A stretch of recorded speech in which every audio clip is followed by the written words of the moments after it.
बिस्मिल्लाहिर्रहमानिर्रहीम, अस्सलाम वालेकुम। कल भी जो मैंने प्रोग्राम किया था खरा सच में, मुझसे बहुत लोगों ने बाद में पूछा कि यार ये क्या नया बयानिया लेके आ गए हो।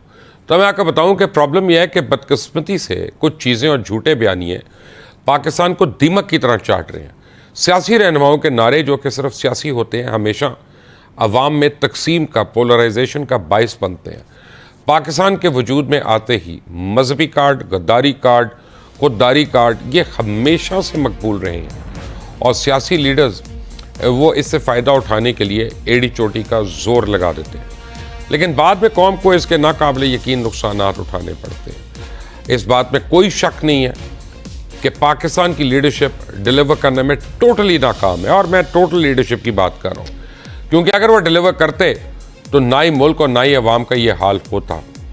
लेकिन ये हमेशा मजहबी कार्ड, गद्दारी, खुददारी और एंटी अमेरिका कार्ड खेल कर अवाम में कारकर्दगी ना दिखाने के बावजूद खूब मकबूलियत भी पा लेते हैं। जब मुल्क में सपोर्ट हासिल करना हो तो मजहबी कार्ड, और बैरून मुल्क सपोर्ट हासिल करनी हो तो लिबरल कार्ड। सियासतदानों ने जमहूरियत से खेलना हो तो पार्लिमानी निज़ाम, आमे ने जमहूर से खेलना हो तो सदारती निज़ाम।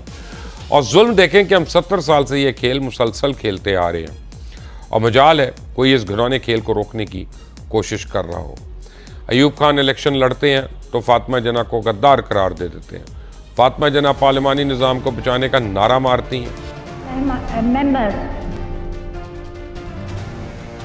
सबसे पहले मैं आपका शुक्रिया अदा करती हूँ कि आप यहाँ बड़ी तादाद में मौजूद हैं। आप लोगों को सबको मालूम है कि ये इलेक्शन हो रहे हैं और किस नजरिए पे ये इलेक्शन हो रहे हैं। अवाम ने तो अपना ख्यालात दे चुके हैं।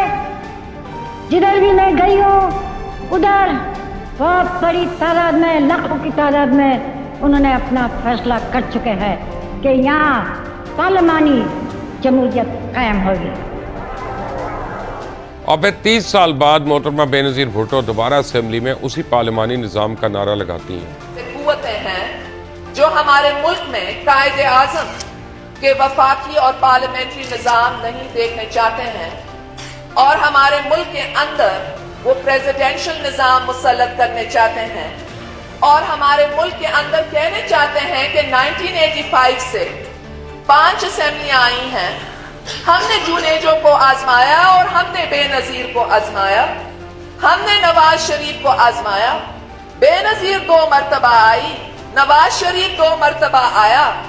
अगर बेनज़ीर के पास कोalition गवर्नमेंट थी, नवाज शरीफ के पास तो 3/4 मेजॉरिटी थी, नवाज शरीफ के पास तो 95% मेजॉरिटी थी। अगर नवाज शरीफ भी मसला हल नहीं कर सकता, और अब तक बेरोजगारी है और महंगाई है और अब तक रिश्वत है, तो फिर इसका मतलब है कि पार्लियामेंट्री निज़ाम नहीं चल सकता। हम समझते हैं कि पार्लियामेंट्री निज़ाम को खतरा है, और हम समझते हैं कि हमें प्रोवोक नहीं होना चाहिए। इमरान खान डिलीवर नहीं कर सकते तो उनके साथी निज़ाम को कसूरवार ठहरा कर सोशल मीडिया पे सदारती निज़ाम की हिमायत में कैंपेन शुरू कर देते। जुल्फ़िकार अली भुट्टो, जिन पर सेकुलर होने का इल्ज़ाम लगा था, लेकिन उन्होंने पाकिस्तान के आइन में इस्लाम के हवाले से बहुत कुछ किया। खुद उनकी ज़ुबानी सुन लें।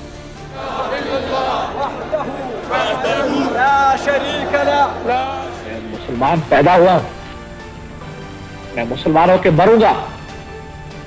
कलमे के साथ पैदा हुआ, कलमे के साथ मरूंगा।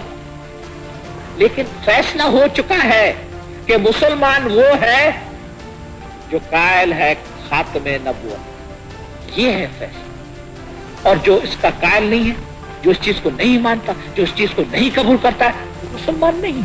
तो आप देख लें कि इस्लामी सरबराहों की कॉन्फ्रेंस, जुम्मे की छुट्टी, हज की बातें, रुयत हिलाल कमेटी और इस्लामी शरीयत के कानून के अहमदियों का मसला इसी दौर में, 90 साल का मसला इसी दौर में, इसका फैसला, आखिरी फैसला जो कौमी असेंबली ने किया है, जो 90 साल से चल रहा था, वो इसी वक्त में हुआ।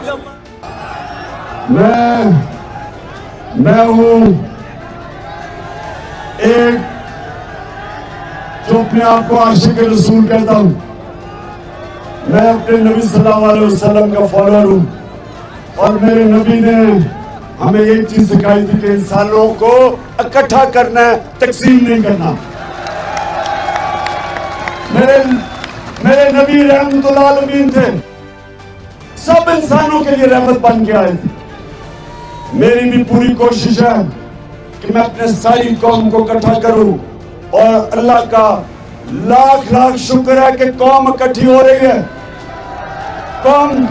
हमें कौम बन रहे हैं। लेकिन ये सब कुछ करने के बावजूद जुल्फ़िकार अली भुट्टो मुखालिफ तहरीक निज़ाम मुस्तफ़ा में तब्दील हो गई और फिर भुट्टो साहब को आलमी ताकतों के ईमा पे कहा जाता है कि फांसी दे दी गई। बहरहाल ये तो सब कुछ हो रहा है इसमें, लेकिन आ जाते हैं आप करप्शन के ऊपर कि ये करप्शन जो है किस बीमारी का नाम है।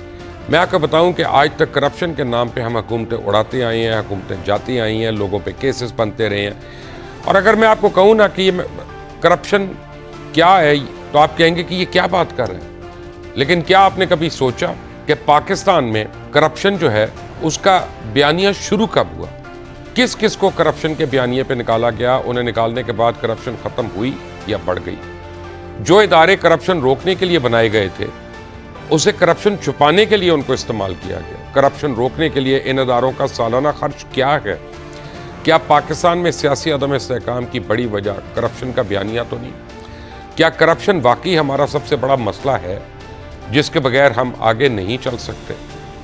जबकि इस मुल्क की अशराफिया जो है अपने मुखालफीन को करप्ट साबित करके आवाम से वोट मांगती है, करप्शन के इल्ज़ामात लगाकर हुकूमतें गिरती हैं, करप्शन के खिलाफ जिहाद के नारों पर वोट मिलते हैं, लेकिन फिर कानून साज खुद कानून शिकन बन जाते हैं। जराइम से बचने के लिए कवानीन में ऐसी कमज़ोरियाँ की जाती हैं कि उन्हीं का सहारा लेके कभी कोई सियासतदान इस मुल्क में करप्ट साबित हो ही नहीं सका। इस मुल्क में उमरा के लिए तो करप्शन वैसे ही हलाल है, जैसे वाइट कॉलर क्राइम करके उसकी एक ऐसा घुमाते हैं कि कानून घूम जाता है पूरे का पूरा। स्टॉक मार्केट में मैनिपुलेशन करके 1 टके की चीज़ 100 रुपये में बेच देते हैं और फिर उसे क्रैश करवा के लखपति लोगों को सड़क पे छोड़ जाते हैं। दुनिया भर की अशराफिया ने आम आदमी का रास्ता रोकने के लिए कवानीन बनाए हुए हैं, लेकिन इस ताकतवर अशराफिया के इशारों पे हुकूमतें बनती और टूटती, यहाँ तक कि करप्शन से नफरत करने वाली आलमी ताकतों ने दुनिया में कैसे करप्शन की देख कर उसके औसान खता हो जाते हैं। जब खुद करप्शन करनी हो तो वो मुल्क की सलामती के मसाइल बन जाते हैं, वो कौमी मसला बन जाता है, उसे तमाम बुराइयों की जड़ करार दे दिया जाता है। अपने रास्तों के पत्थर को हटाना हो तो यही करप्शन का बयानिया सबसे बड़ा हथियार भी बन जाता है। किसे नहीं पता कि दुनिया की खुफिया एजेंसियां कैसे पैसा बनाती हैं, ताकतवर ममालिक कैसे कमज़ोर मुल्कों का इस्तेसाल करते हैं, कैसे ममालिक को एक डेट ट्रैप में फंसाया जाता है। क्या ये करप्शन नहीं है? कि करप्शन बहुत बुरी चीज़ है, करप्शन गलत चीज़ है, लेकिन हम किसी करप्ट आदमी को सज़ा नहीं देते। हम उसके कैरेक्टर असैसिनेशन ज़रूर करते हैं, बदनाम ज़रूर करते हैं, लेकिन सज़ा हमने नहीं दी। अगर दी है तो मुझे नहीं पता उसका। और करप्शन रोकने के नाम पे हम इस मुल्क का बहुत ज़्यादा पैसा ज़ाया कर देते हैं। कल भी मैंने थीसिस ये दिया था कि पाकिस्तान का असल मसला जो है वो पॉलिसीज़ की कंटिन्यूटी नहीं है, वो मेरिट के ऊपर लोगों की अपॉइंटमेंट्स नहीं है। और जो हमारे लोग हैं, मैं 200 टॉप लोगों की बात कर रहा हूँ, आप 500 की कर लें, 1000 की कर लें, उनमें कैपेसिटी नहीं है डिलीवर करने की। मैं उनकी नीयत को डाउट नहीं कर रहा, कोई नीयत का बहुत अच्छा होगा, कोई बहुत ईमानदार होगा, लेकिन फ़र्ज़ करें शौकत अजीज़ साहब हैं, आप कहें कि जी बहुत ईमानदार हैं और बड़े काबिल हैं, तो अगर उनको आप शौकत खानम में सर्जन लगा देंगे तो लोग मरना शुरू हो जाएंगे, क्योंकि उनकी काबिलियत या उनकी ईमानदारी जो है वो वहाँ पे सर्जरी नहीं कर सकती। तो right person for the right job, the right tools for the right department, ये हमारे पास दस्तयाब नहीं है। और हम फिर उन्हीं बाबों को बार बार जो मुतअद्दिद बार फेल हुए होते हैं उनको ला के हम ये उम्मीद करते हैं कि शायद ये बेहतर हो जाएंगे। करप्शन पाकिस्तान का असल मसला नहीं है, पाकिस्तान का असल मसला इनकॉम्पिटेंस है, और वो बयानियों से निजात दिलाना है कि जो मैं और आप उन पे इतना यकीन करते हैं कि उनके लिए हम अपनी जान देने को तैयार हो जाते हैं, दूसरे की जान लेने को तैयार हो जाते हैं, और मुल्क में मुआशरती भंवर जो है हमारा वो घूमता है।